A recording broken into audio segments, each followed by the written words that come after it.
কিয়েভের মধ্যে যুদ্ধাবস্থা নিরসনে সম্প্রতি একটি আনুষ্ঠানিক প্রস্তাব দিয়েছে ইউক্রেন, যেখানে বলা হয় দুপক্ষই একে অপরের ভূখণ্ডের গভীরে অবস্থিত সামরিক স্থাপনায় দূরপাল্লার হামলা বন্ধ করবে। পাশাপাশি সামরিক সংঘাতকে খেরসন, জাপোরিঝিয়া, ডোনেস্ক ও লুহান্স্ক এই 4টি অঞ্চলের মধ্যে সীমাবদ্ধ রাখা হবে। কিন্তু পুতিন এই প্রস্তাবকে কৌশলগত পদক্ষেপ আখ্যা দিয়ে তা নাকচ করে দেন। বলেন, ইউক্রেনের এই আবেদন মূলত ফ্রন্ট লাইনে তাদের ওপর চাপ কমাতে করা হয়েছে। রুশ প্রেসিডেন্টের মতে ইউক্রেনীয় সেনাবাহিনীতে জনবলের ঘাটতি তৈরি হয়েছে এবং তা থেকে পরিত্রাণ পেতেই এই প্রস্তাব।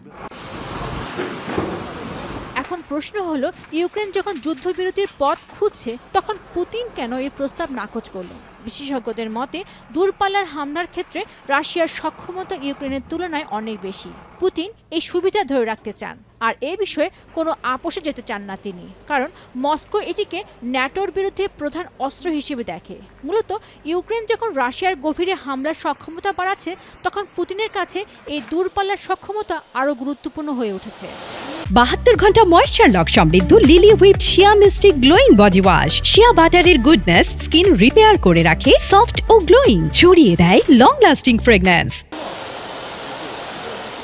অবশ্য দূরপাল্লার ক্ষেপণাস্ত্র সীমিত করতে পুতিনের এই প্রত্যাখ্যান স্পষ্ট প্রমাণ যে তিনি বর্তমান পরিস্থিতিতে যুদ্ধ শেষ করতে আলোচনায় বসতে নারাজ। অর্থাৎ পুতিন যুদ্ধক্ষেত্রে নিজের শক্তি প্রয়োগের মাধ্যমে সর্বোচ্চ সুবিধা আদায় করতে চান, আলোচনার টেবিলে নয়।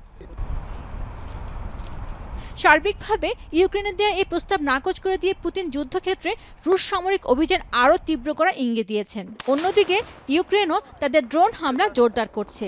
এমন পরিস্থিতিতে আপাতত স্থবির হয়ে পড়েছে শান্তি আলোচনা। এতে আগামী দিনে যুদ্ধ আরও দীর্ঘায়িত ও রক্তক্ষয়ী হওয়ার আশঙ্কা করছেন রাজনৈতিক বিশ্লেষকরা। পেনুকা সুলতানা, এখন বিশ্ব।